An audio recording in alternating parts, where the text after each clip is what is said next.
I'm Ramsey Stewart. This is Jeff Pfitzer. Jeff's with USA Mortgage. He's all over the lake, St. Louis, the country, really. I mean, his footprint is pretty crazy. And that is Brian Sweno, Sweno Visuals, part of this monster thing that we got going here that we still don't know what it really is, but it is collab. So it's St. Patty's Day, and well, you got some green on. St. Patty's Day, that's right.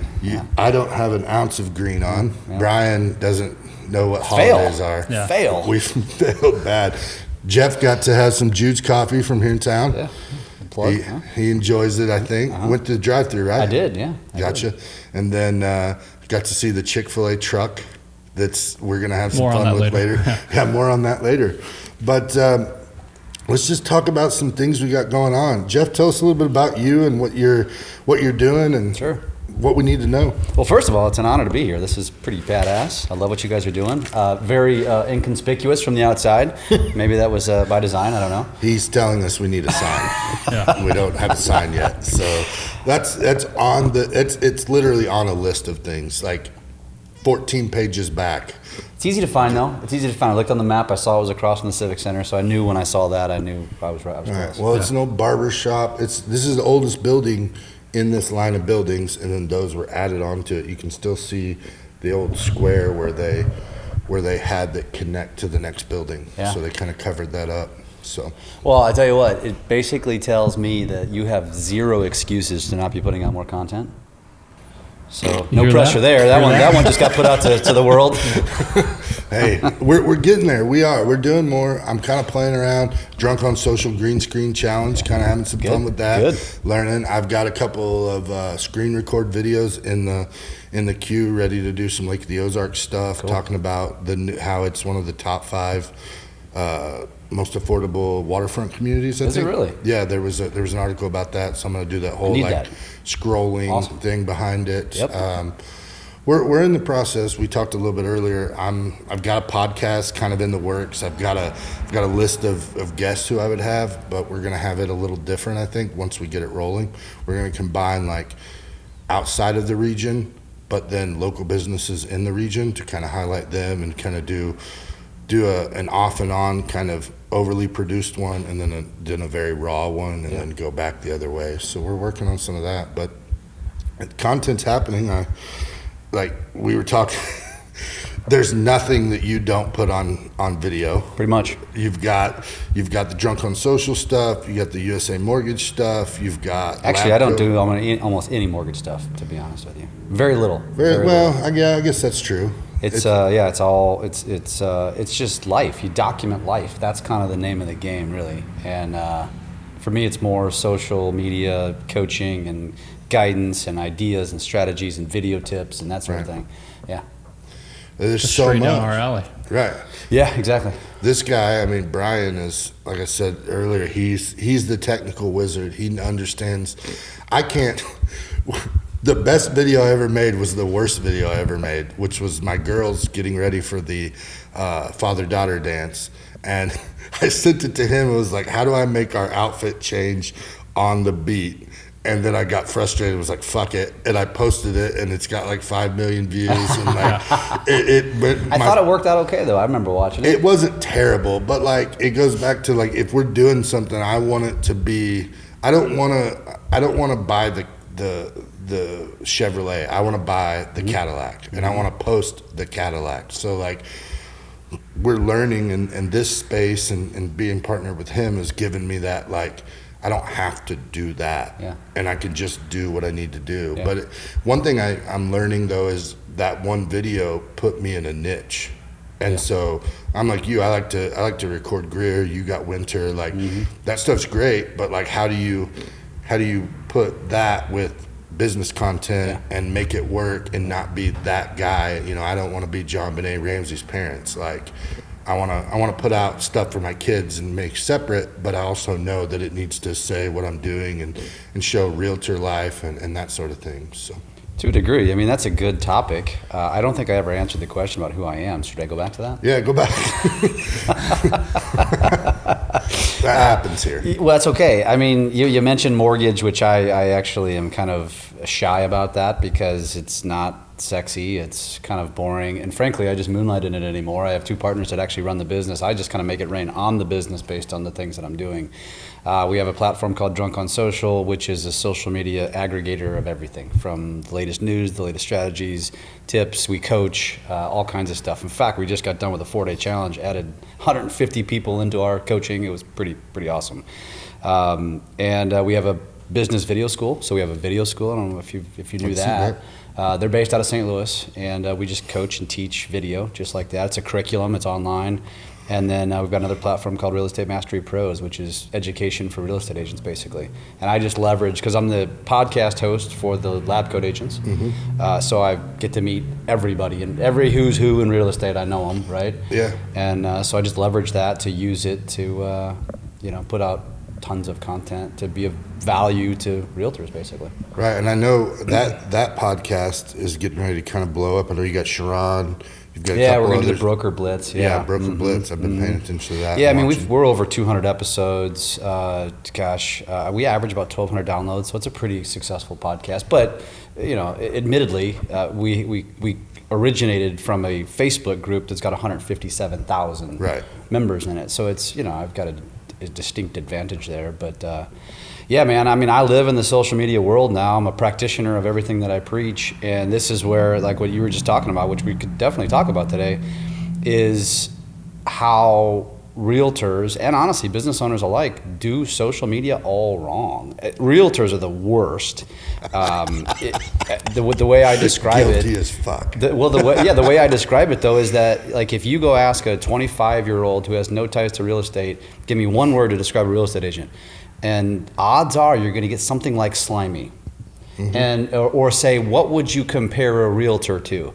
And to somebody who's outside the business, and odds are they're going to say used car sales. And why? Because real estate agents are so guilty of, which we're all independent entrepreneurs essentially, right? Going to social media and thinking, I need to take pictures at closing and post it, and my entire feed needs to be filled with listing photos and listing videos and open houses and my awards I won and closing pictures. But when you really think about it, what other industry does that? Why don't doctors take pictures with their patients after they just saved their life? Like, that's social media worthy, but they don't do it. Yeah, the chest cavity. I mean, whatever. I mean, look at me. Stitch them up first. I mean, I guess they do it when they ring the bell for cancer, which is rightfully so, but it's not really social media. That's individuals doing it, not the doctors. And why don't auto mechanics every time they put you back on the road? And so it's like, at what point in time did we as an industry decide we're going to make social media this big spamming mechanism? When you really think about it, why do people open up social media? Why did your neighbor roll over in the morning, open up Facebook, Instagram, TikTok? Just mindless entertainment. That's it. And so you got to give them what they want. And I think a lot of real estate agents specifically, anybody who has a business who posts their business on social and says this doesn't work, it doesn't work because you probably spammed your audience. They got annoyed with what you were putting out because you're just constantly selling something, and they stopped following you, or they stopped watching, which means the algorithm notices, stop showing your shit on their feed, and it just doesn't work. And so you've got to hack into those people's algorithms with daughters, with puppies, with hobbies, with the things that they're actually interested in. Then you sprinkle in what you do for a business, and before you know it, you've got hundreds, maybe thousands of raving fans who will use you. It's as simple as that. Right, and I think that's what, in a small town, it's magnified even more. I learned. It's also harder. Right, and I think that what we learned too, and Brian and I've had this conversation, is like, at first I didn't think you could niche down in a small town. I thought you had to cast this wide net and like be everything for everybody. But now as my business grew and I get to kind of pick and choose to a certain extent who I'm working with, but it's because we niched down and like went after a certain clientele or a certain thing. And then, so to me, how do you niche in a small already niche? But it's possible. You go in and you got to carve it out. You got to make that divot into the community and that sort of thing. So that's what we're trying to do. I mean, you're going to be a pioneer. You're going to be a cavalier to a degree. It's going to be harder in a smaller community because it's old school. Everybody does things old school here. The old school agent probably dominates just because of their name. I'm not going to name any names, but I saw their billboard, or 2 or 6. But it's so you're going to have to change the narrative on where the world's going. The bigger cities, it's easier because it just seems to happen more naturally. Right. But even then, I mean, I know I lived it because I 6-7 years ago was that guy that everybody was calling an idiot because I was going on social and doing things that nobody else was doing. You're going to live the same thing in a small town, and you're going to take a lashing. You're going to take a beating. People are going to call you an idiot. But over time, especially your colleagues in the industry. Right. But over time, as the world continues to evolve, like the younger generations here are no different than the younger generations in New York and LA. Right. And that's really what they feel like, you know what I mean? And so those younger generations, although they're growing up in a smaller community, are going to be more, accepting of social media and social media marketing. In fact, they're going to want it just like every generation across the world. And so when somebody's buying or selling a home, they're going to have a familiarity with you. Right. And you're paving the way to potentially dominate in the next 5 to 10 years, when that's how people want to get to know people. Like, they don't want you picking up the phone and calling them. Right. That's what the younger generations are all about. And honestly, like for you, it's going to be a seller saying, I want that Ramsey guy to sell my house because I know he's going to give me massive exposure on social media. And even though this is a small community and maybe it doesn't matter as much, we all like to see our name in lights, right? We all, especially our home, because our home is worth $1 million to all of us, even if it's worth 175. To us, it's worth a shit ton. And it makes them feel good when you make their property look cool. And, right. And I think I'm learning too that like the video doesn't just have to be listing tours and that sort of thing. Like I know Brian bought a house, and it was a multiple offer situation, and I was in Florida when it happened, but like shooting that video of, hey, guess what, we're under contract, like get ready, like you're changing those people's lives and they resonate with that, just that touch and that feel. And like it doesn't have to be videos about the market. It's just video in general, being comfortable. It was, for me, when it started, obviously I was in with a group of friends that were all doing video, Brad, Bob, those guys, Ed Stulak, like they were great. But when it really flipped the switch for me, I did Dancing with the Stars here in town. And so, like towards the end, right before the performance, we had to go sit in front of a camera, and it was the first time I was in a studio.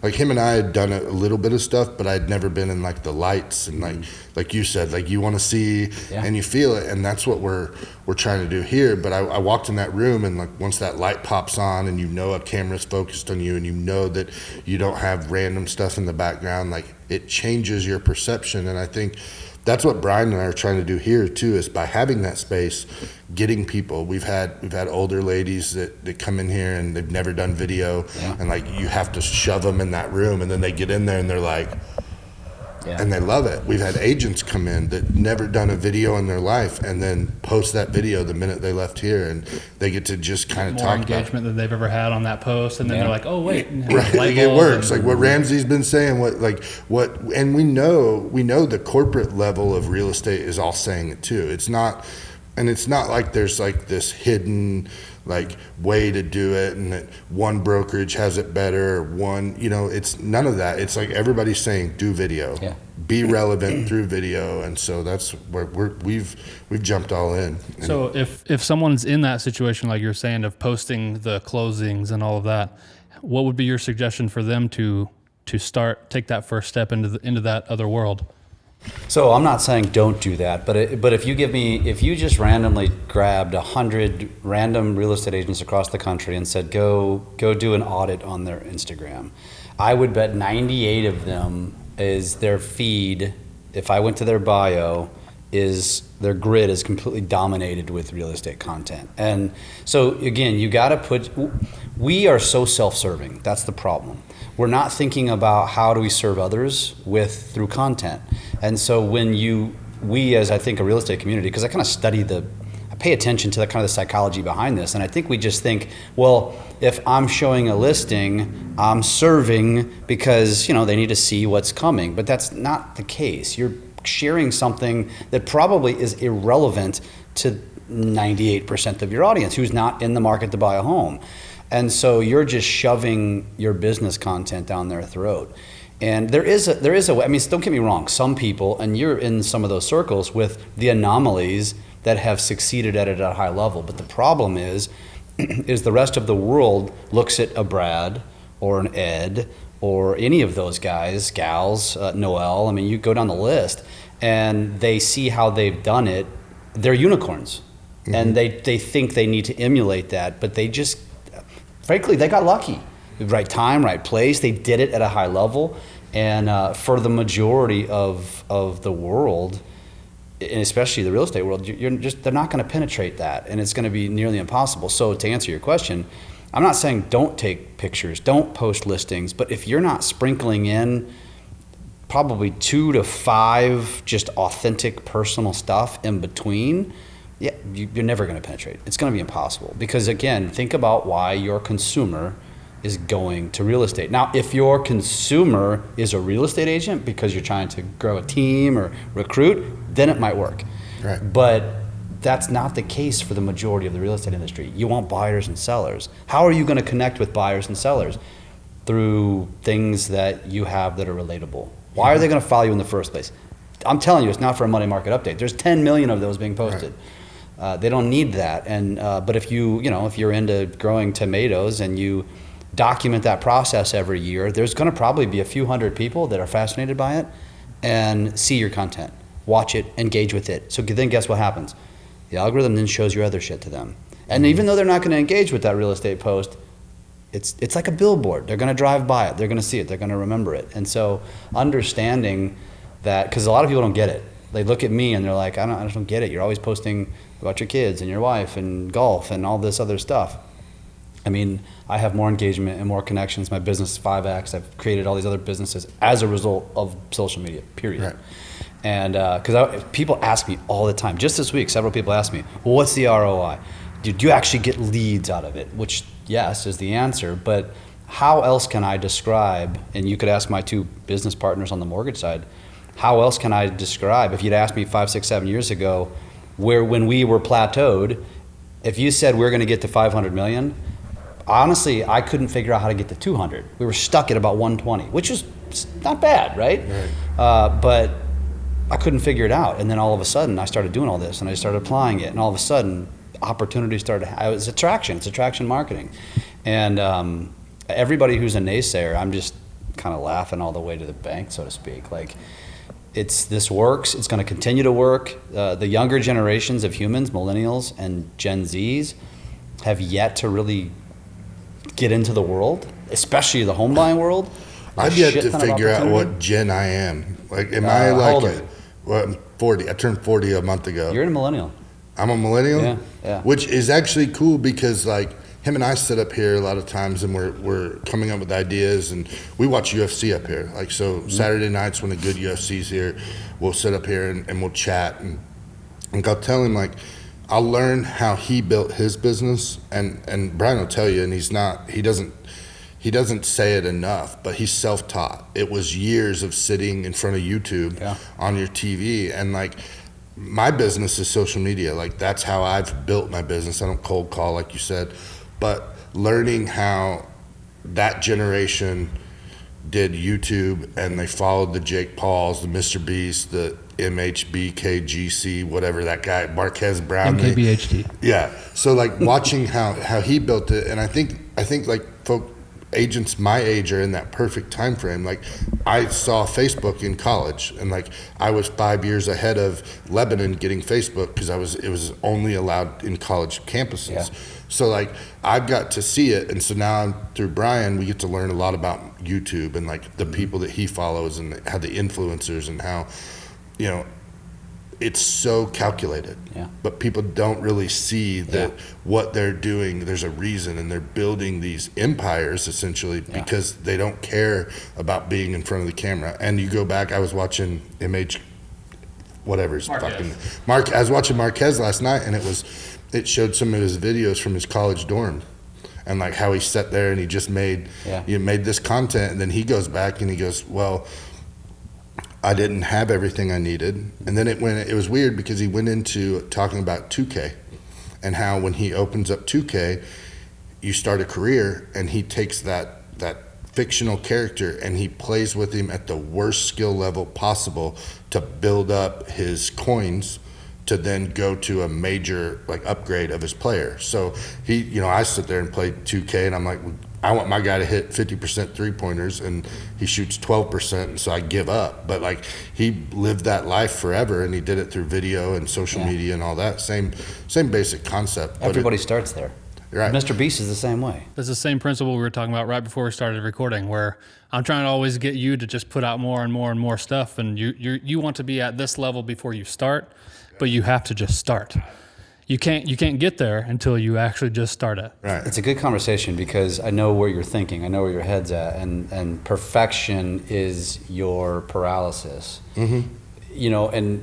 And it's funny because I'll talk out of two sides of my mouth, and there's a quote that I coined years ago where I said, my shitty video will outperform your non-existent one. Right. Now, that narrative, although I've been doing this for a number of years now, to where, it was like, video's the future. I was saying that. And then it's like, do video, you'll stand out. Now it's like, do video to survive. Now it's like, it's not just about doing video, it's about doing video better. Because TikTok has changed the way, this changed the expectation that audiences have. Now you can't, like, if you've noticed, you go live on Facebook or Instagram, those videos actually don't perform as well anymore. They used to perform really well, but by and large, and they don't perform. Why? Because now we have this expectation of captions and constant pattern interrupt and B-roll and zoom in, zoom out, and cuts to whatever, right? It's constant jump cuts, and the audiences now are sophisticated. And so it's like, if I go live,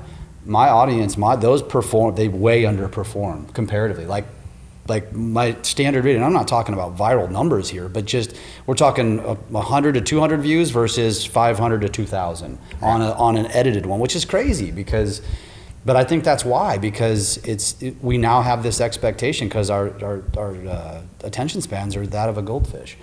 And so it's pretty crazy. So now, like I said, I'll talk out of two sides of my mouth. One, again, remember why people are on social. They want a backstage past your life. Right. That's why they're there. We love reality TV, and Gen Z especially, because, and this is proven with the popularity of Be Real.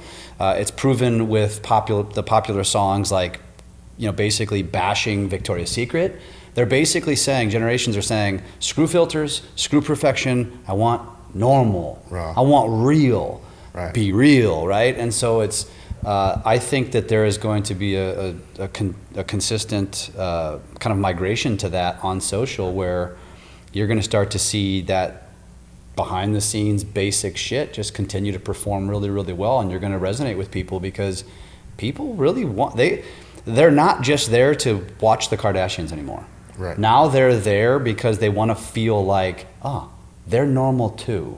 Right. Because the last 10, 15 years, it was watching reality TV that wasn't really reality. No. That was the funny thing. It was bullshit, right? And it's Lamborghinis and private planes and yachts. That's bullshit. Like, how popular was it on social media for years where colleagues in our business are taking pictures standing in front of a freaking Ferrari? Right. What? That's stupid. Who gives a shit, right? And now it's like everybody just wants to, like, because I preach this to audiences all the time, and they'll be like, okay, Jeff, that's really cool. You have a pretty cool life. You get to go do things, and you travel a lot. And I said, so I'll whoever asked me that question, I'll say, well, tell me about your life. And I had this one person in Atlanta one time tell me, she goes, I'm a part-time realtor, full-time nurse, single mom. She's like, think about it. This is my day. Get up, get kids ready for school, send them off to school, go to work. Come home, homework, get dinner made. If I have time, maybe watch TV, maybe read a book, maybe do real estate, go to bed. Rinse, repeat every day. I said, I told her, I said, you realize that you just documenting your days is gonna be so relatable to so many people. Every single mom out there is gonna relate to you. Every person working 2 jobs gonna relate to you. And those people aren't putting out content, they're watching content. Right. And they're gonna see that and they're gonna be like, I like her because she's just like me. And I said, all you gotta do is just start turning the camera on, like when your kids are, share the wins, the losses, and just document. And I said, you watch. All of a sudden, you're going to start. People are going to be like, I want to use you as my realtor because I feel like we're like sisters. Right. You know what I mean? And it's so underrated, man. Well, I think it's cool, and you touch on all those points. And like I've started to film myself in like Facebook stories, and I did one this morning, and like it is weird for me, and like I catch myself like, it's the angle right, or is my chin here? But like, I'll try to bring some funniness into it by like, I've had a pimple or something, and like zoom in and be like, okay, I'll have that fixed tomorrow. Like, but people, that stuff is like my best performing stuff, where people are just like, thank you. Like, you're not being who we think you might be, or whatever. You're just being 100% real and honest, and like, it's weird, but it's tough. And I resonate with a lot of agents that, and even entrepreneurs in general, humans that won't do it. Yeah. And so it's fun, and it's cool to see, because like, kind of like you talked about, my world crosses into his world, because he sees, like, I see the trending stuff, I see the things that are happening, and so I'm like, well, did you see these trending things? And like, we joke all the time, because like, I'm so proud of him. He just started filming vertically.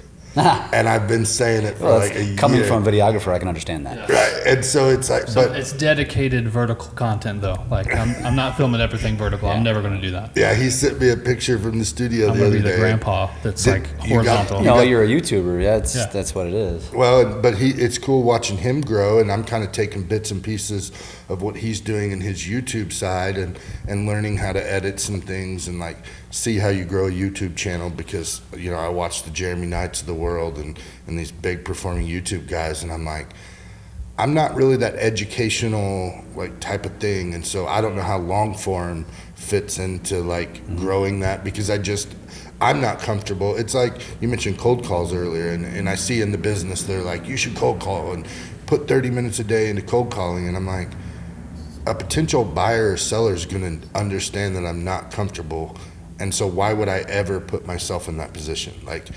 if I'm comfortable in front of the camera, that's the first way that they're getting to meet me or see me, and so I don't want to have, hey, Mr. Seller, like, the market's good and we don't have any inventory. Like, it's terrible. But if I'm just me talking about this condo or this farm or whatever, and kind of putting my spin on it, it just resonates with people. And so I'm getting out of my own way, but there's still a lot of work to do. Well, that, and whenever you first get started too, even if you take the step to start, it's like it's not a habit yet of remembering. Like whenever you walked in, you whipped your phone out. It's natural to you because you're doing this. Like remembering while you're at that condo, you talk to the client, and then remembering, pull your phone out and record the video real quick. Takes 15, 20 seconds out of your day, but just having that in your shift. Yeah, having that in your brain. Yep. It doesn't, and it's hard to remember a lot of that stuff too. And like you go and show property at the lake, like you'll see these amazing places, and like you're listening to your clients talk about it, and like part of me is like wanting to get the phone out right then, and I'm like, well, I'm dedicated talking to them, I'm helping them. But then I'm like, they leave and I need to run back in. Yep. But then you forget, because if your phone rings or you're responding to texts, and like, you have to make that a priority. And it's a great point you guys brought up, because and that didn't happen for me overnight either. It was a constant battle of me constantly saying to myself, damn it, I wish I would have recorded that. Like, that was really good stuff. And there's also a nuisance to it, because your spouse is, your kids, whatever, going to be like, turn the fucking camera off. Feel that. Oh yeah, that's an ongoing thing. But you see family. how mine has evolved. Yeah. Like, and I have 2 older daughters, which you have an older daughter, and it was my daughters are the reason I'm here, because I was watching my oldest daughter. She's now 22, probably 10 years ago, And I'd walk by her bedroom and I'd hear her talking to somebody. I'd go in, she'd have a camera, and she was doing like, hey guys, and I'm gonna do a makeup. I'm like, tutorial. Oh God, she's lost her fucking marbles, right? It's 10 years ago. I look back now, I'm like, holy shit, you were ahead of your time, man. Wow. And see, then in that same regard, like I have an 8-year-old daughter, and we got her a little Chromebook, and the only thing that she wants to do is film herself. And I'm like, it's reaching the younger and younger ages, like you're saying. Greer slapped my camera out of my hand the other night. We were sitting in her room, and she literally went whack, and I've got it up. You see my phone just tumble. And but see, that's a piece of content right there. Well, when you film too much, and then that's the thing too. But there's such a line too, because like I kind of have my wife Crystal's amazing, but like I wanted started have you seen the guy on YouTube that's like his name's Little Macy, and he always has the weird shoes, and his feet, he puts his feet out like this, and he says, did you start? And he's got goofy, like Bama Bang, weird hair, and he's this white kid. But my wife always says, is that on? And like I think that there's a brilliant like content piece there and it starts because my wife is like the queen of resting bitch face. Is that on in terms of your camera? That's what she's asking? Yeah. So when my phone's out, she's like, is that on? Yeah. And like I know that it could be a good, it could, but I can't get like thinking about that and like moving into that mindset of going all in and going, these are moments and these are ways to document and do that sort of thing. It's tricky. It's so relatable though. I mean, like you mentioned the marriage channel, like that was not by design. It was by accident. It was just me sharing what we all go through. I know you watched some of that shit and laughed, probably showed it to your wife and said, oh my God, this is us. So is thousands of other married couples. They just don't have the need or the balls to do the same thing. Simple as that. And so I'll become known for it. Now we're creating a YouTube channel. Don't get me wrong, there's some content that I will take that my wife's be like, I'll kill you if you post that. Or she actually worse threats, more like you're not gonna have sex. More like that. That's worse. And so then I know not to post it. And that happens maybe 1 out of 10 times because most of it, because I take more shit from my audience saying, leave her alone, or because I'll intentionally get her when my wife's freaking gorgeous, but I'll get her when she's like just woke up kind of shit. And, most women say, absolutely not, don't post that. But my wife's like, whatever, she now knows, and she gets me back. She had a great post yesterday. It's a new trend, and it's like show your childhood, heartthrob or whatever, and then show who you married. and it was like Usher, and then she grabs like this goofy, awkward thing of me pulling up in riding a bike where I had a bike helmet on, and I have bike shorts, so I just look like a goober. And that was the design, like to make it's like it's great. She gets me back, and it's fun, and because people will message us, be like, how are you not pissed? I'm like, why would I be pissed about that? Like, we feel like it's our job to entertain the world to a degree. And as a result, it just makes me connected. I mean, you know this because you're connected on a national level from a real estate perspective. I'm connected on a national level. I go to tons of events. And I learned this years ago locally, and even in St. Louis. For years, you go to networking events, chamber events, BNI. You walk in, it's pretty awkward. Hey, how you doing? How's the family? But I don't really give a shit. When I started putting myself out there on social and started doing more personal stuff, and I started to go to those networking events, this is pre-COVID, and I noticed how people would beeline to me because it made them feel comfortable. Like now all of a sudden, I know that guy, I got something to talk about. I don't have to just stand here like awkwardly, and they'd beeline to me and ask me about this, that, or the other from what I would post it, and I was like, damn, this makes it so much easier. Right. Why didn't I do this a long time ago? And those were kind of those light bulb moments for me. Like, just it makes networking easier. Do you think that translates to other, like, let's say I do photo and video stuff. I'm trying to grow social media and be like the guy. A lot of what I do is showing how I set things up, or teaching photographers or videographers, like that sort of stuff. Do you think that would benefit me to be posting that sort of stuff too? Everybody. And I'll put it this way. I think you're going to see over the next 5 years some of the most successful companies, like a Nike, bad example, but a big company like that where like like a head figure, a CEO, an owner figure is more willing to put themselves out there. They're behind the scenes, and you're going to watch those companies thrive because people want to know. Gary Vaynerchuk? Exactly. They want to know that those people are actually normal people. We know this, Right. But a lot of people look at that kind of stuff, and I mean, even I'll use myself as an example, the furthest thing from a celebrity. But because of the way social media is now, I've had to wrap my head around, like, I feel weird when I go to events and people are like, let me take my picture with you. And I'm like, Right.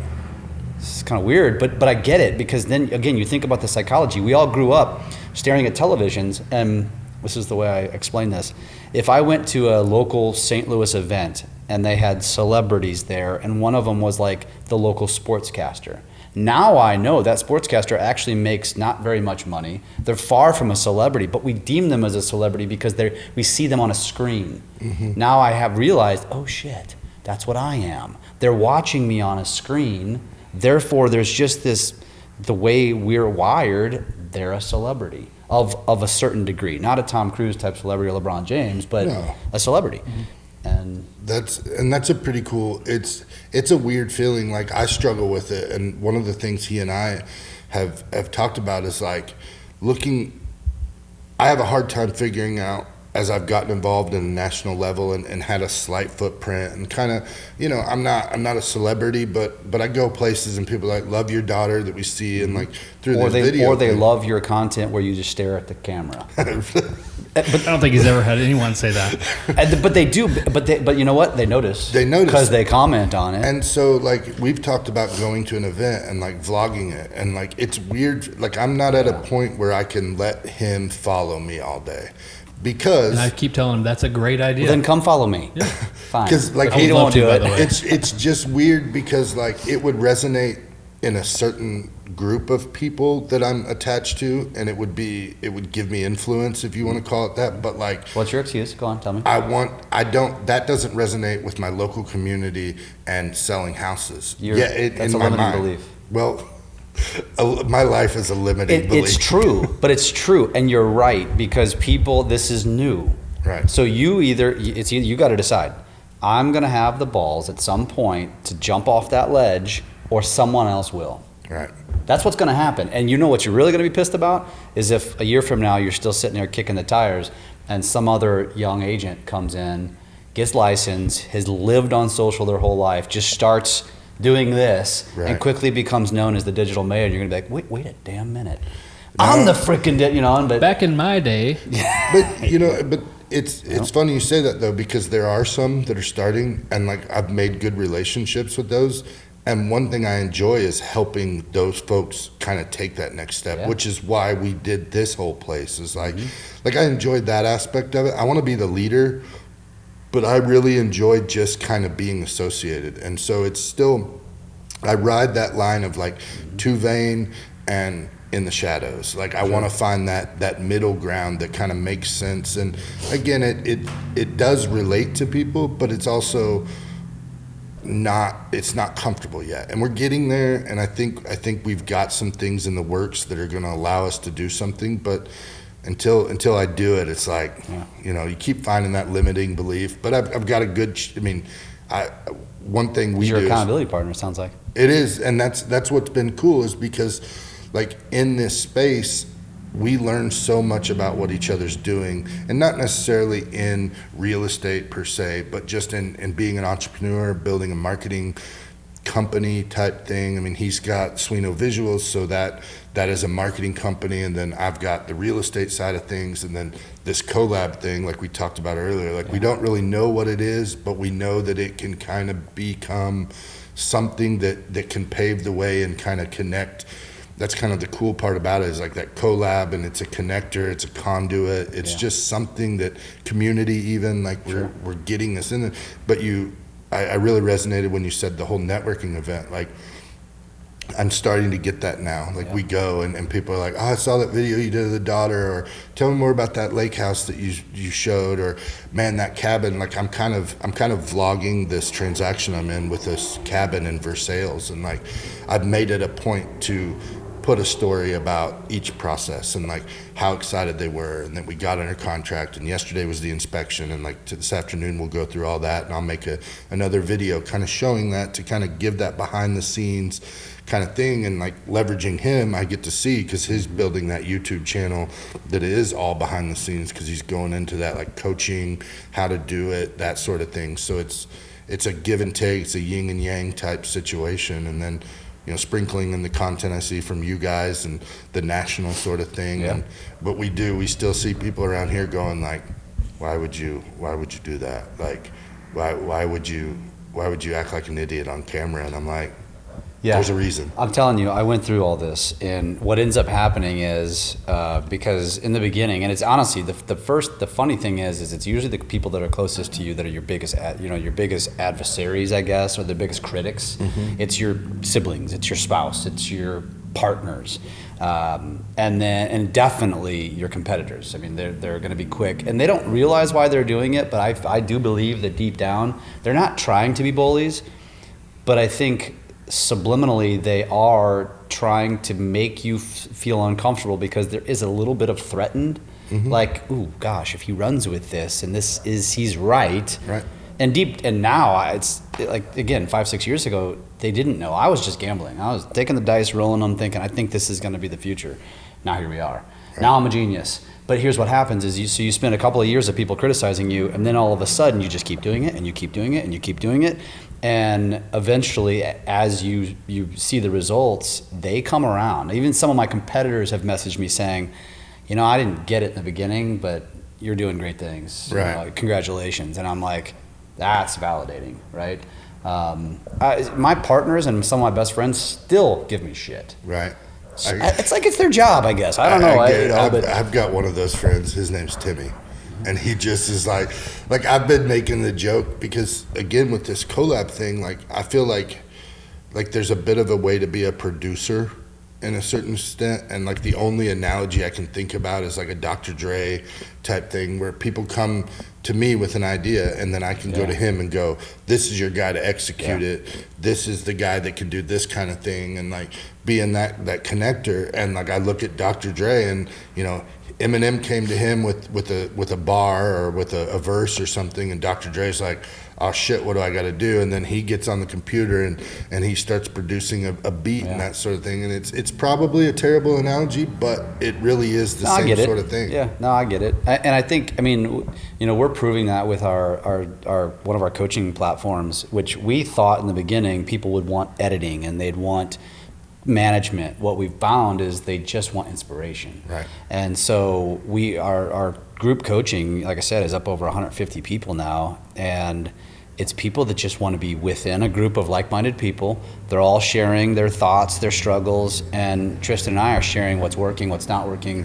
Right. Here's this latest tool. Here's how you green screen. Here's how you duet or remix. Here's how you, and that's what they want. And it's pretty fascinating to me because much fewer and far between actually want the professional stuff. They just want the inspiration and the guidance.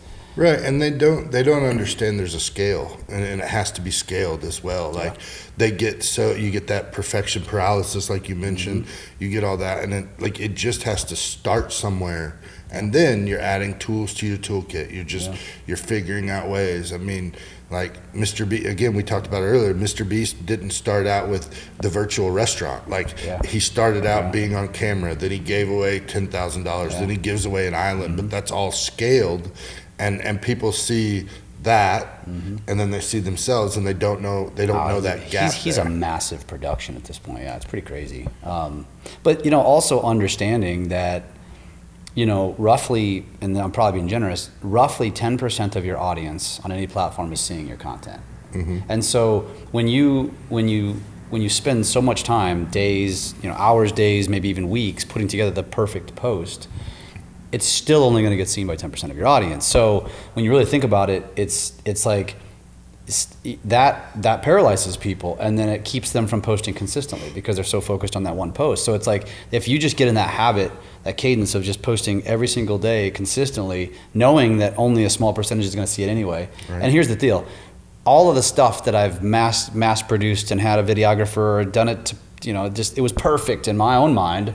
Just had average results. And then the stupid shit where there's a rabbit hopping by and I posted it gets 50,000 views. And I'm like, damn it. It's that constant reminder, don't overthink it. Right. Document what's happening. If there's 2 rabbits in your yard playing, that's a true story, by the way.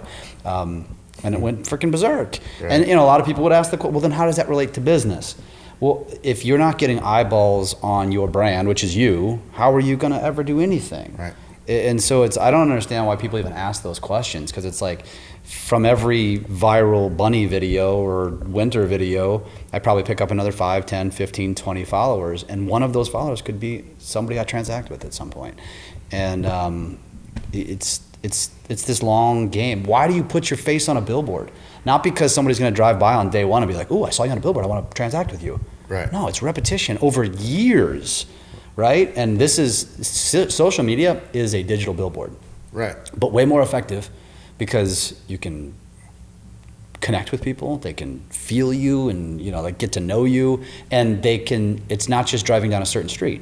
It's when they're sitting on the toilet, when they're laying in bed, when they're on public transit, when they're at church, God forbid, when they're sitting having dinner with their family. I mean, social media is now Seinfeld, Right. soap operas. It's television. How many times do you lay down on the couch, turn on TV, and get on your phone? Guilty. All the time. Everybody does it now. It's like the new norm. Like, why did you even turn on the television? You're not watching it. Yeah, You know what I mean? I'm actually guilty. I realized that I'm old. Two reasons. I bought flannel lined jeans, so that was like a new level of dad. Yeah. And then now I wear headphones at night when I go to sleep. Oh yeah. And it's actually amazing, and I never thought it would be, but like I'll put my earbud in and I can lay on my side but still hear it, but I don't have to watch it, so I can just And so like podcasts and those sort of things, and even TV shows, like it's great. One thing I want to ask, you mentioned it earlier with CEOs and big companies. Yeah. What do you see happening with, let's take a Nike, for example. There's a young kid, probably in college, maybe not. We know the Gary V's of the world, those kind of people have made it. But they're sitting in college right now, and they're doing exactly what we're talking about doing, but they're doing their parties and their scene. Yeah. What do you see happening with those CEOs who are like, this shit works, and I can work it at a national level? Do you think it ever gets to that kind of point where you get more of that back end of a large national kind of company? And I think I don't know, I feel like it's kind of cool to think about, Starbucks. Like we talked about Starbucks earlier, like seeing the CEO of Starbucks who's a millennial or a Gen Zer and has seen it, and then next thing you know, Starbucks is that guy is like making his own content for the company. Yeah. And I don't know. I just think it's I think it's a combination. I'll use you as an example. I mean, so first of all, there is an element of what you do that is foreign to most people. So most people in your shoes, as a videographer, content creator, I don't know how you describe media company, they see the finished product every time. But what they don't get to see is that behind the scenes, the explanation of how I set it up, why I set it up, why the angles. I'm looking at these cameras right now, I'm like, neither one's facing me. I know you have a method to the madness, but the common person wouldn't maybe know that. And so, like, I think you doing a lot of that kind of stuff, you have an advantage. Most humans have an advantage because their industry is not spam like real estate. Real estate agents have screwed it up for the rest of real estate. But for you, it's a combination of a lot of the behind the scenes and then the technicals, the things that you wouldn't think people are interested in, but they actually are. It's like growing tomatoes. Like, I didn't realize, because we have a loan officer that does this, and I'm like, that's content.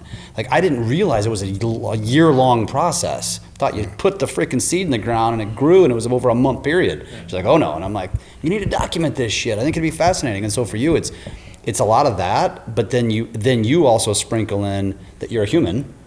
You're not just, a videographer, media company, but you're also a human. And I think for you, even doing, showing people how to do like maybe a cool transition with their cell phone. That's what you become known for, but I think it needs to be a combination of not just these fancy, expensive cameras, because most people aren't going to have them. You need to be able to teach the average business owner, entrepreneur, how they can do some cool things with this, which they can, right? And then they turn to you when they need the really good stuff. But yeah, I mean, I think that's going to differentiate you, because how many media companies are giving a behind the scenes? How many of them know you're actually a human that maybe has a family and kids, and literally that's it. That's all there is to it. Right, and it's cool because I've seen him kind of dive into some of that, and like you see it, and I sit there watching it, and as I'm learning what he's doing and how he created it, I'm like, okay, that's why I saw the camera sitting there. That's why this light got turned on. That's why, we designed this space to, like, as you look around, like, when this footage comes out, the lighting will be good. We designed this space so that we could have these sort of things and not have to be as produced. Daylight balance bulbs to, not have clashing color temperature between the stuff. And so I'm learning that stuff and seeing it, and it's going like, but looking back and going, how did he learn it? And going, like, then having those conversations, and he's like, I watched YouTube. Yeah.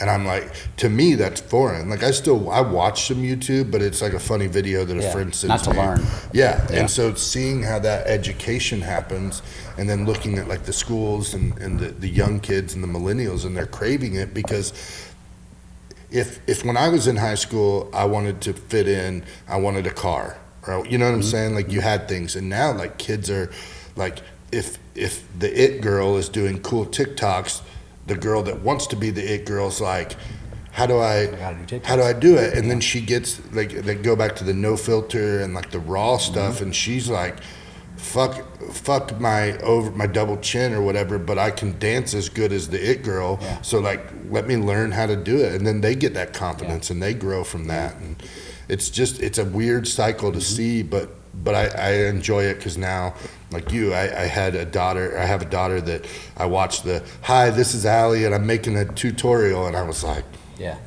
please no. You're almost embarrassed for them at the time, And now I got a 3-year-old that watches A for Adley, and it was funny, we had the conversation, I came in here and I said, man, Greer is just watching A for Adley every day, and he goes, oh, that guy, that's his second channel, and he's done this. And then I see, and then we get at home, and I'm playing with Greer, and she's like, Dad, I'm gonna make this. And then I'm like, wait a minute, she watched A for Adley do it, and she's wanting to make the fake dinner and this, and I'm going, like it's all coming full circle, and seeing it. And then you look at that and you go, Chat GPT, AI, how is all this stuff in 10 years from now, when I have a 13-year-old, how is that going to be different? Wow, what's going to happen? Crazy, so man. it's evolving so damn fast, which is another validating reason why jumping off that ledge sooner than later, for anybody watching this, it's mission critical, man. I mean, because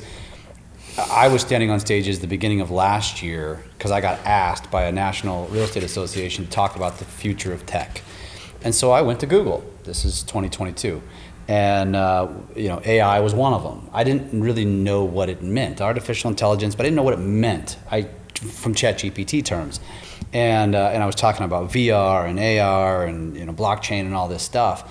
Fast forward 1 year, AI now is, I predict by the end of 2023, it's going to be so mainstream, we're going to look back and forget what life was like without it. Within a year. A year. Yeah. Well, and AI, Chat GPT, Bing, trying to resurrect what they're doing.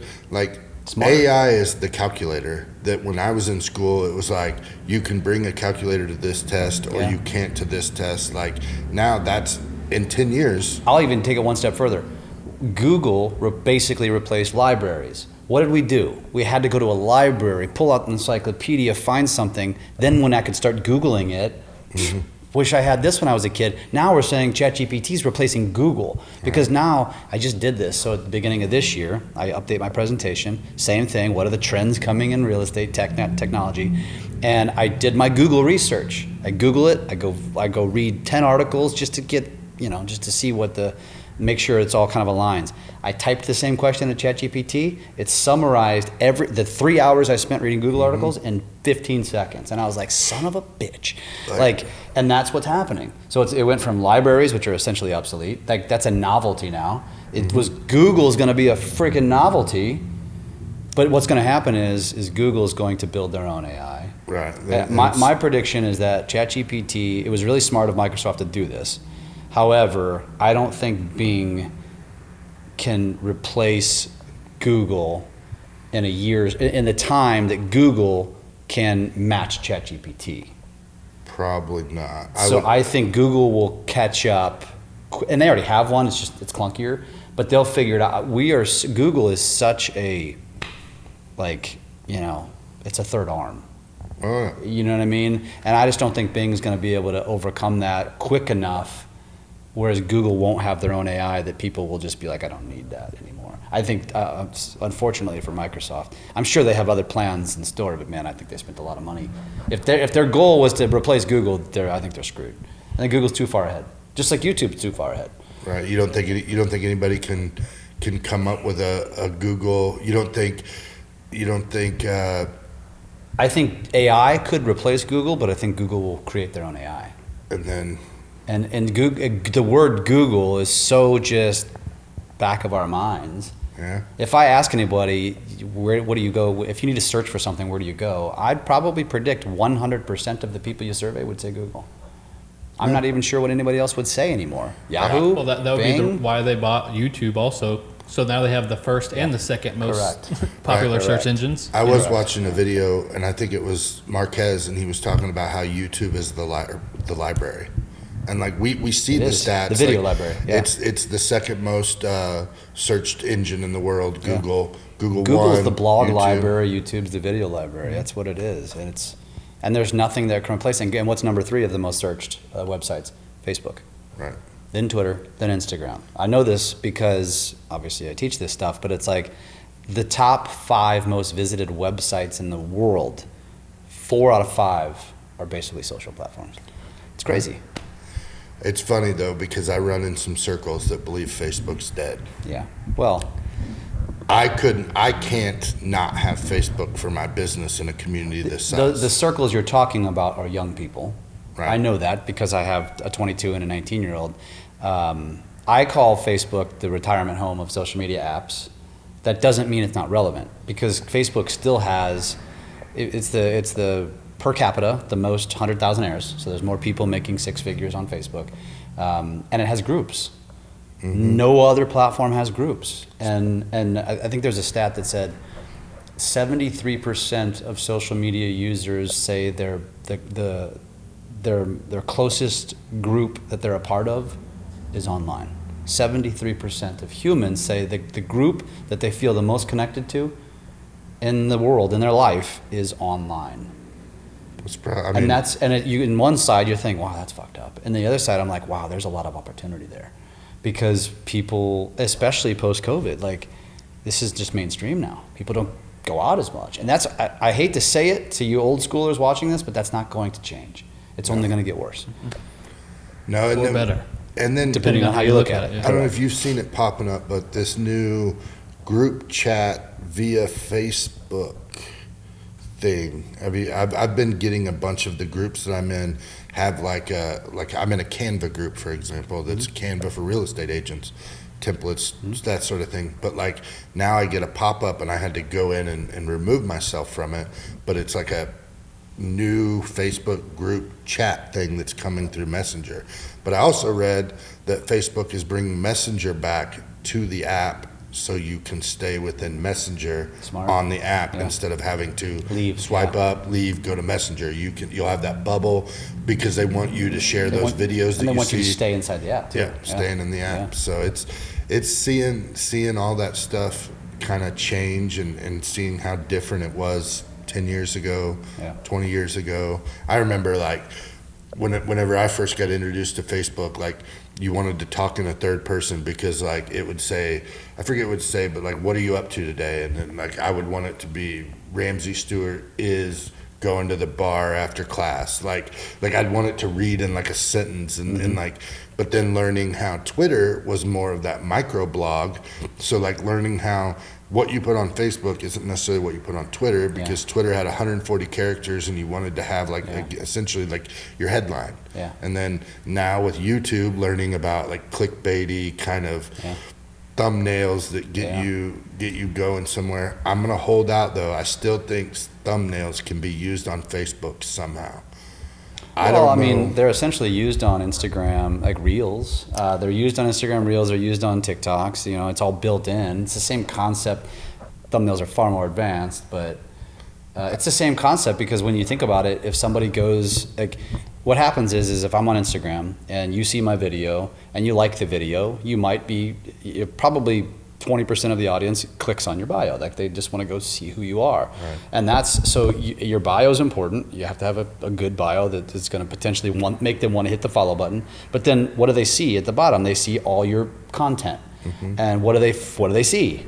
Cover photos, thumbnails. Right. So it's like, it is important. And you don't have to put a ton of effort into it on Instagram, but like title everything. Right. Put a title cover on everything. So when someone's scrolling, there's a greater odds of them staying with your content, going down the rabbit hole of you, which makes you just so memorable. And that's the name of the game. Yeah, we haven't even brought it up, and I know Brian is diving into it. I'm asking questions, but YouTube Shorts. Yeah. Like that's a weird one because like it's crushing right now. I learned I uploaded some YouTube Shorts on my phone, and then it got like 61 views, and then I went back and uploaded it via the desktop. But when you upload via the desktop, it uploads like a normal video, then it internally turns it to Shorts. But you can't use the audio from Shorts on the desktop. So if you want to use trending audio in a short to have a background and just to try to help put it out there, you have to do the phone. But then the phone also doesn't allow you to do like a lot of hashtags or a lot of long descriptions. It's back to that kind of micro blog. Shorts is just copying TikTok essentially. It's primitive at this point, which is funny to say because YouTube's so far ahead, but Shorts itself is very primitive. It'll catch up. But I mean, there's a lot of YouTubers now, I'm sorry, young YouTubers, like young into YouTube, that have made now their name on YouTube because of Shorts. Whereas, a year ago, you only made your name on YouTube because of long form. Right. And now it's, I've got friends that are crushing. They've got shit. There's a buddy of ours that's got over he's got 500. I can't remember what the number is. Maybe it's, but he's got maybe it's 500,000. I think 500,000 subs. And as of this past summer, he was at 3,000 subs. He's at 500,000, 500,000 subs. That's what it is. I don't know why I struggled with Shorts. that. And it's all because of Shorts. Is he doing any long form? Oh yeah, he'll still put the long form out. He does about one a week. He said this year he was going to start to try to do 2 a week, but it's the Shorts that crush. See, that's what I've been branching into right now. Is like this year I really want to do the personal branding side of things of like the behind the scenes and all that stuff, and show the things that can convert into business, but more me. So I'm on day 11 right now of posting a YouTube short, Instagram reel, TikTok, some short form content every single day. And I've seen like a slow, like the ramp is like starting, and I'm like, oh yeah, And it's that consistency. Yeah. And so what's your cornerstone platform? Where does the video originate first? The short form. So they say you create a short form video, you post it to TikTok, Instagram, and Shorts. Where does it start? I've been doing TikTok. Cool. Yeah. Do you remove the watermark, or are you creating it outside of the platform so you can just post it natively to each platform? Yep, that's what I've been doing. Cool. Just using these cameras. That's why he was saying I started filming actually vertically, and Yeah. I was doing horizontal and then just cropping out the middle. But then you get like way punched in. So Well, the guy I'm talking about, Austin Armstrong's his name. His originated on TikTok, and so all he's doing is it's going to TikTok. He's removing the watermark, and then he's putting it over to Reels. Because he's grown exponentially on all the platforms.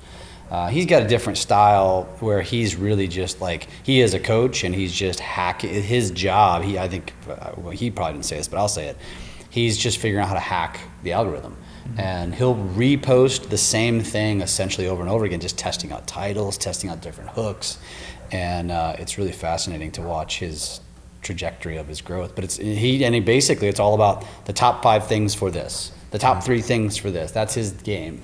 And then he manages brands and helps other companies kind of hack it and have massive growth, which ends up turning into business. that's where I feel like with the actual business of Collab, where we could be like, we're the front runners in this area of what we're trying to do, and we could maybe do that, establish that, and then approach a lot of businesses around here that aren't on that same page yet, and do that for them, but monetarily, you know. Of course. So it could be another business opportunity, not only for ourselves, but for 100%. And it again. You guys should run masterminds, like, just. Well, we did the for Drunk on business Social one. We had 8. I'm talking local. I'm talking you bring it's almost like an AA meeting. and you know, that's been talked about. The one thing that we're figuring out too, or at least I really feel like we are, is like we want to bring in small business people that are getting started that could provide the collab that then we could also provide and become their biggest fan to show that they help build collab. One thing that we struggle with is like, me personally, is like being that event person and having all those things. And like when you look at how do you do it in a grassroots kind of thing, because I'm running a real estate business, he's running Sweno Visuals, we're both dads, we're both husbands, like we have it all. And so we're trying to figure it out because we don't really know how to like do it effectively, and we're still getting pushback locally because people are like you want, like other real estate agents are like, you want to do a podcast with me? And it's like, fuck yeah. Like I'm gonna attract who I want to work with and who wants to work with me, and you're gonna do the same, and we can do it together. And your flag can fly here and my flag can fly here, and like that's okay. And that whole collaboration over competition, it's been such a foreign concept for so long that they don't, it's like they're deer in the headlights whenever you say that you actually just want to do something, you know, be a human together. Right. And you're starting to see people talk about it more. You're starting to get that kind of behind the scenes of like influencers and policymakers and that talking about how they did it. I watched the Grammys, and one of the things, like Dr. Dre, like his first thing when he got that lifetime achievement, like his first sentence was like, I couldn't have done this without collaboration with so and so and so and so and these people, and like taking their talents and going, I've got this little talent and you've got this little talent or this big talent, and like how do you meld them together and make this ball. And so it's weird because like I have conversations in the real estate world and like people are like, oh yeah, like I'm in a small town too, and I'm like, what's your small town? They're like, oh Texas, and I'm like, how many people? And they're like 94,000. Well, and Texas I'm like, is a state, just well, yeah, but like a town in Texas. Geography is not his strong suit. Nothing is my strong suit. But my point in that is they don't realize that 15,000 people is all this little town is, and that's what Lebanon is. Yeah, it's an amazing place, and I love it, and I'm connected to it, and I want to see it flourish. And I dive into Lake of the Ozarks. We vacation there. We have a place there, like, and it's obviously it can supplement my business in ways to be able to do different things like this. But they do. They look at it and they're like, well, you don't need to do that in a small town. Like you don't. And I'm like, but I do, and it's going to happen. And we're gonna we're making names for ourselves, our companies, our families, like. Because we're taking that next step, and you should really focus on as much local content as you could possibly do, though, and then use the hashtags, use the tagging as much as possible. But I mean, I'm not talking about the fancy stuff. I'm talking about the cell phone stuff. Just documenting when you go to a local restaurant, when you go to a local store, just little things like that, because people have that pride. And small towns more so than any. That's an advantage for a small town. And so it's like if you become known as the one who's kind of aggregating what's going on in the community, there's that sense of pride. Right. And your competition is going to cut you down because they're going to be threatened. But the majority of the community is going to be attracted to that content because, go Lebanon. That's just kind of how people are. And it's and I think that's an advantage in a smaller community. And that's what we teach in big cities. And I wouldn't consider St. Louis big, but compared to this, it is big city. But we always tell people, like, you're not going to be the St. Louis realtor. You're going to be the Webster Groves, the Kirkwood, the O'Fallon. Like, you need to niche it down to a community because people have that just feeling of wanting to belong to a community. And the algorithms are really freaking smart. And so when you're constantly using certain Lebanon hashtags, and when you're always tagging into a location around here, it's going to know. It's not going to show me that stuff. It knows I'm not here. It's going to show it. But you know what? You're going to show up on my feed now for the next few days. Right. Like more so than normal because I was here. It's paying attention to where I am location-wise. Right. And it's fascinating because I travel a lot. And I always tell people, I'm like, you watch. I know all of you are following me today, and now you're stalking my content because I'm here speaking to you. That over the next week or so, I'm going to freaking penetrate your life, and I'm gonna know you probably a little bit. Some of you are actually gonna like it and like my stuff. Others of you are gonna be like, damn, I can't get away from them because the algorithm's paying attention. But then when I'm gone for a week, I'll start to drift away. Right. Unless you're engaging with me because they're paying attention to my geographic location. This shit's smart, man. You can be freaked out by it or you can embrace it. You gotta choose. Like you said earlier, you can either love it or hate it. Do you think we'll ever actually see the algorithms? I don't even think the platforms know exactly where that's going. You don't think Chat GPT It's a and big those monster in the back room at this point. Like, yeah, it's like there's a little troll back there somewhere. Well, honestly, I think the algorithms are a lot like AI. Yeah. Because it's a learning machine, Right. and it's learning your patterns. And you know, it fascinates me because I always joke about, like I did a video yesterday about the TikTok's going to get banned, and all the anti-TikTokers, everybody who's anti-TikTok says the same thing. China has access to blah blah blah blah blah blah blah, and it's like, why are you not threatened by Mark Zuckerberg having the same information and maybe more, or Google? Why? Because they're Americans? That makes them safe?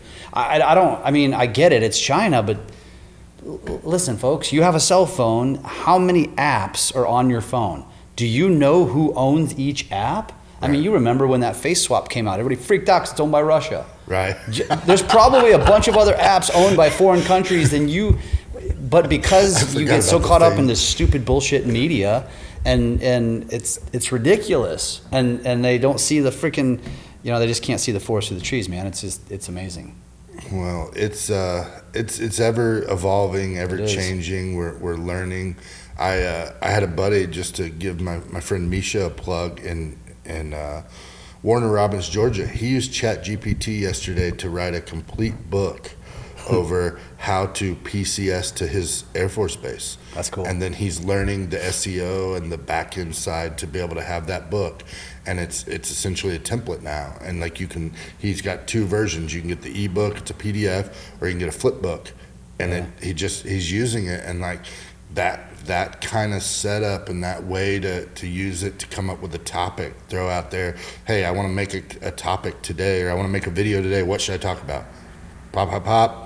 And then you can go as deep as you want and say script it. You can go as light as you want. I watch the people that are doing grocery lists and like that sort of thing, and then they're like, put it in a table form, and then bam, it's got it all. And it's scary. And I think, like you said, I think you could wrap up everything we've talked about is like what you said just a second ago, is like you can either embrace it and accept it and enjoy the ride and take advantage of it and be learning, or you can go back to your hole. Yeah. Because it's really your only options now. And if you are a human that works for someone else and you have no drive to do this, that's okay. Like, you don't need to embrace this stuff.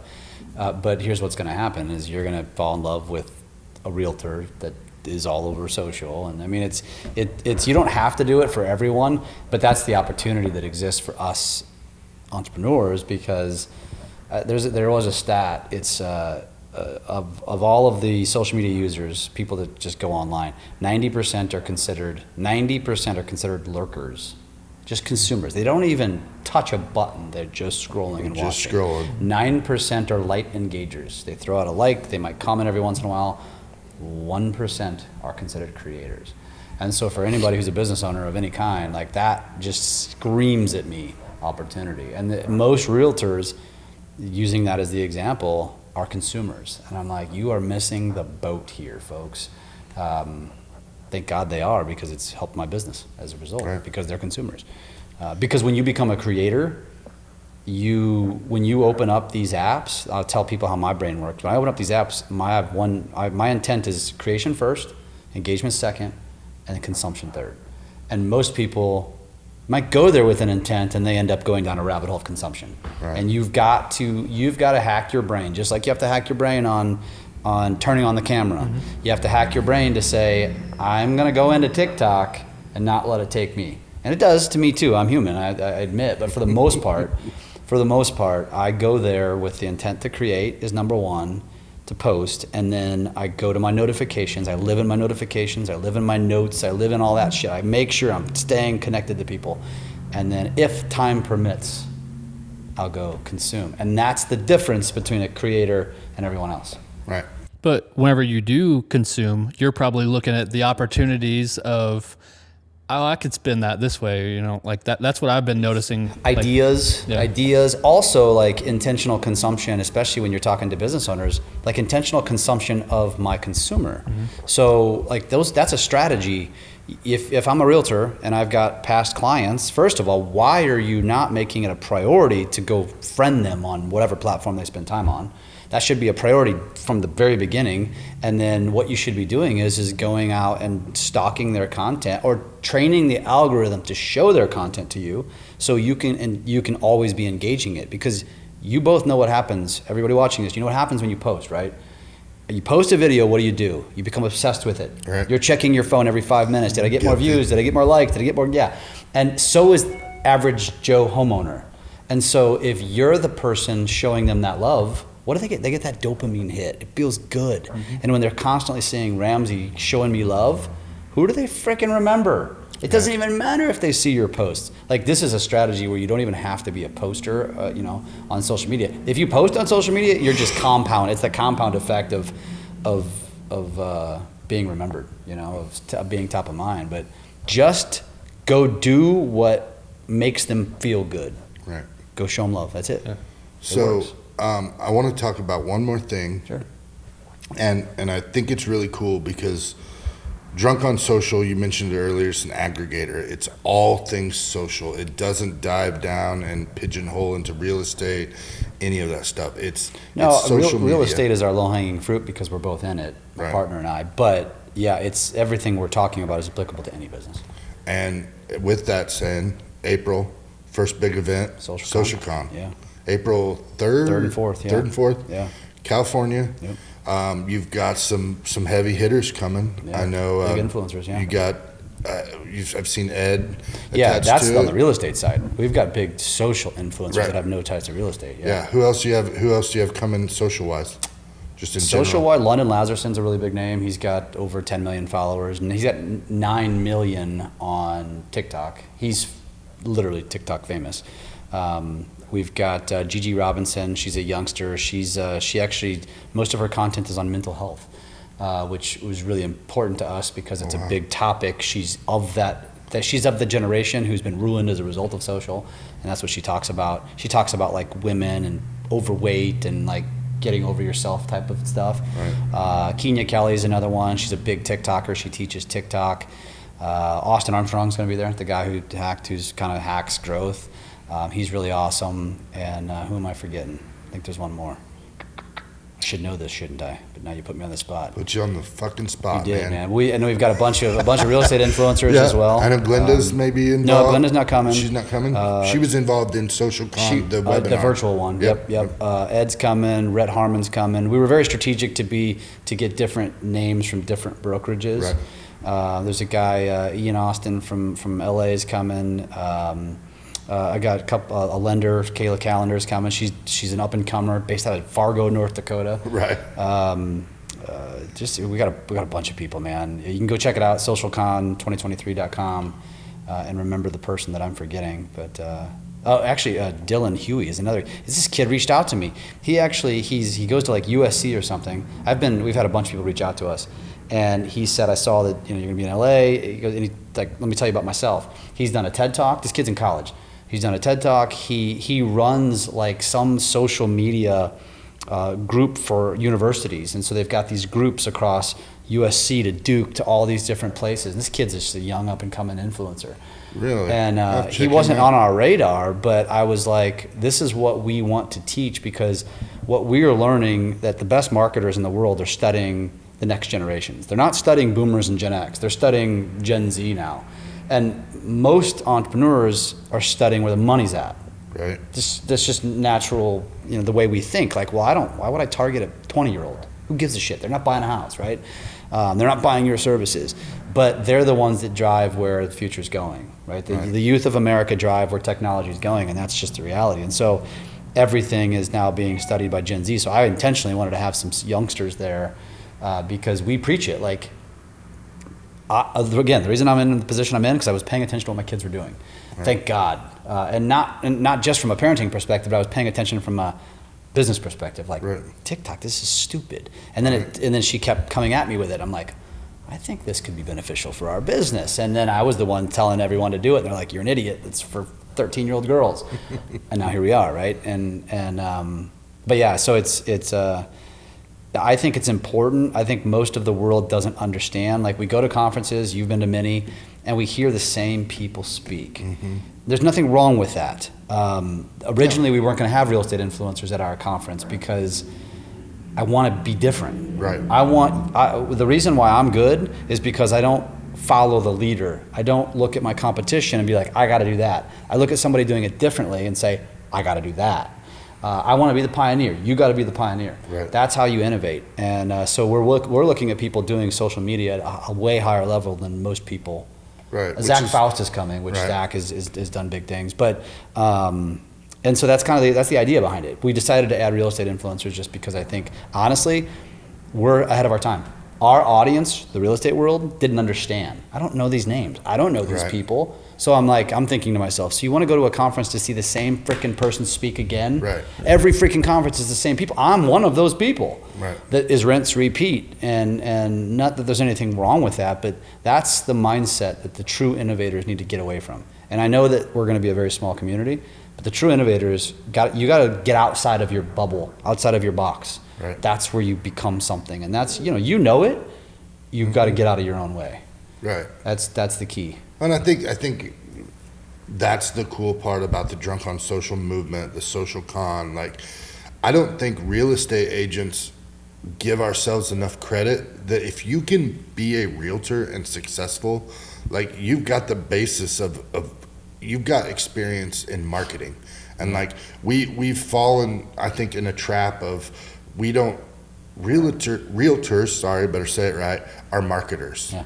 I wish the term realtor didn't exist. I wish I could say that when I go to a seller and say, hey, like, you want to sell your house? Like, I'm a marketer. That's what I am. I wish, you're a media company. That's what I say. Right. And so, like, we're so fascinated, and like, NAR is great, and like, the realtor term gives you relevance because it's a word, and it is, but like, being able to just go to people and go, there's not a soul here that will market your house better than I can.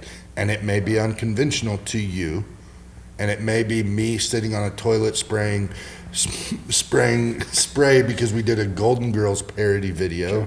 But like, that's how people are going to get eyes. One of the most viewed videos we've ever made too. Yeah, it's probably my favorite. But the thing is, that is now becoming normal. Like, why real estate agent? If I'm a real estate agent and I go into a listing presentation and I know they're interviewing 2 other realtors, because let's just use 3 as the number, right? And I go in there and say, you're all going to give the same, I got this 25-point marketing, plan.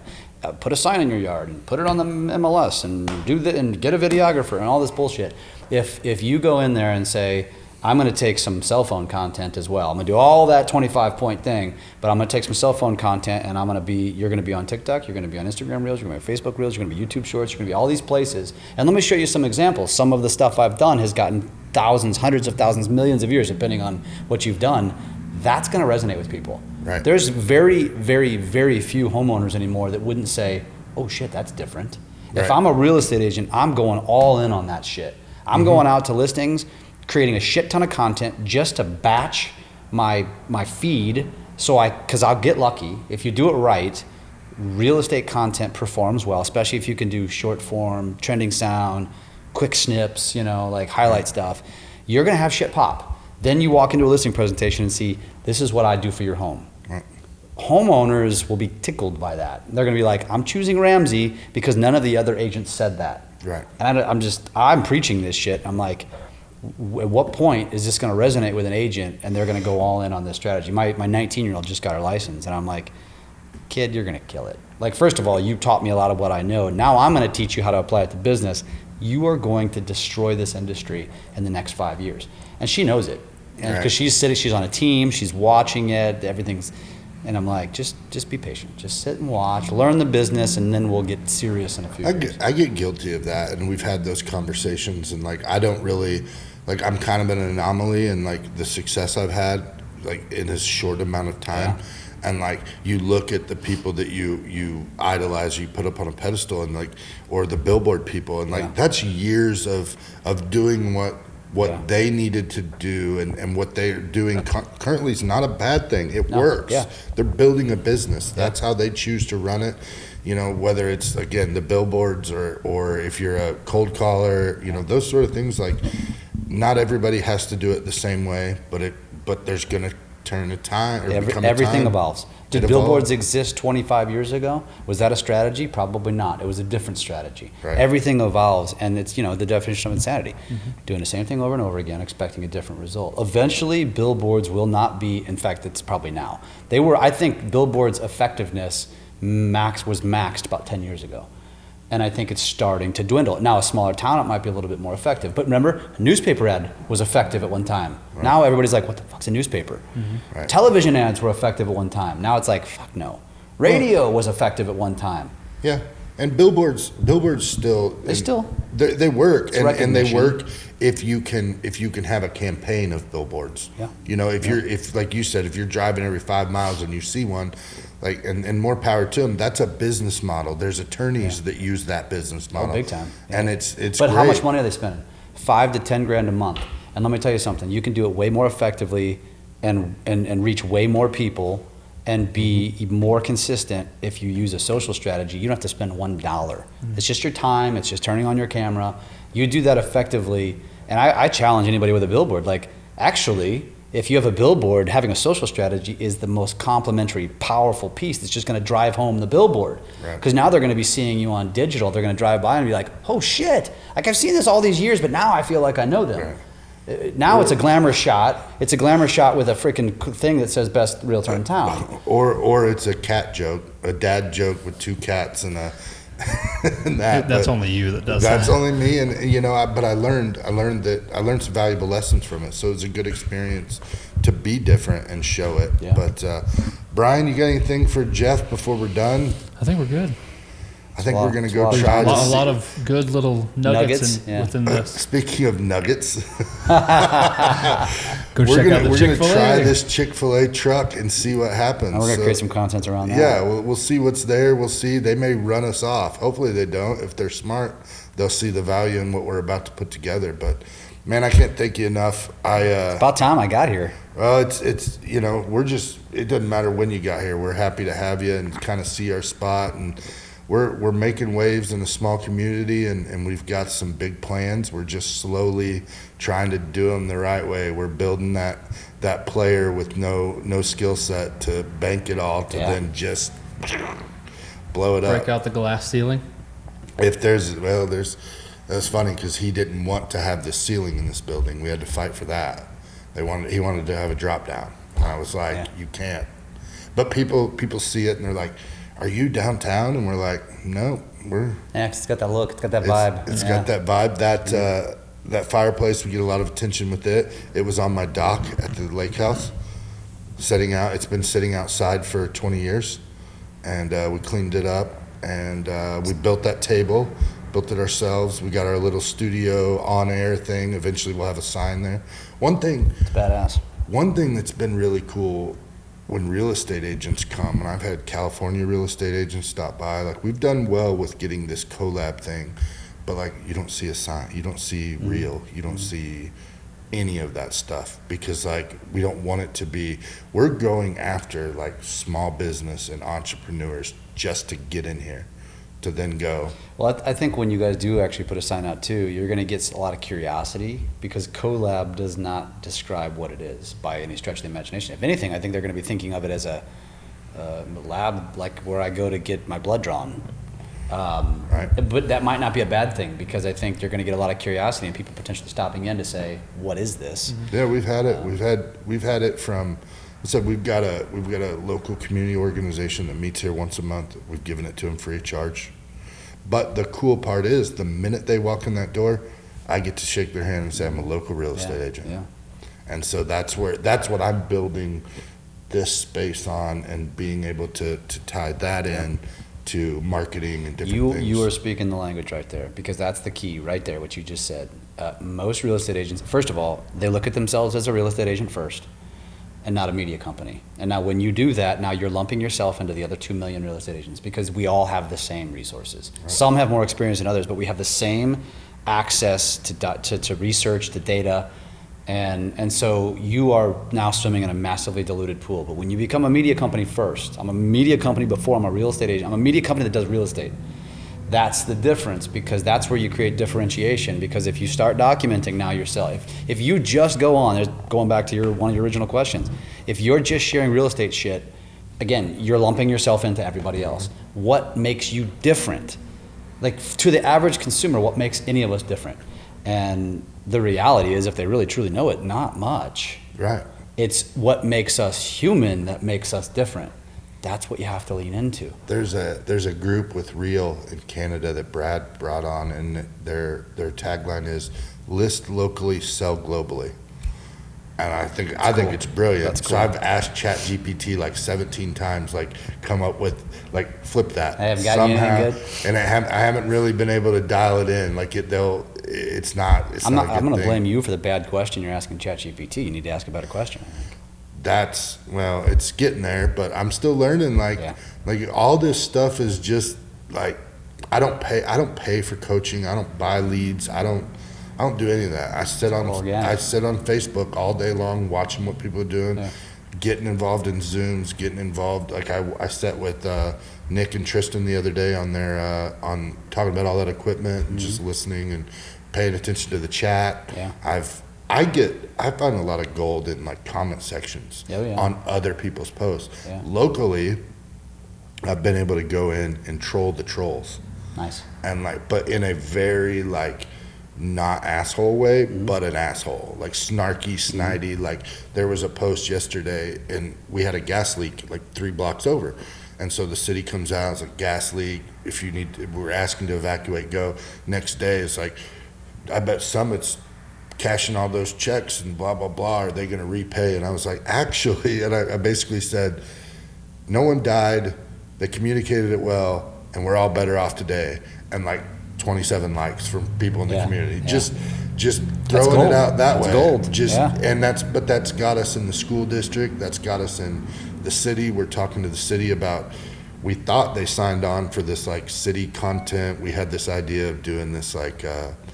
Between Two Ferns and Caleb Pressey Sunday Conversation, like kind of molding it, and they said yes, and then now they've dropped us. Yeah. So we're kind of looking at kind of doing that, but they told us, they were like, they basically said we need an influencer.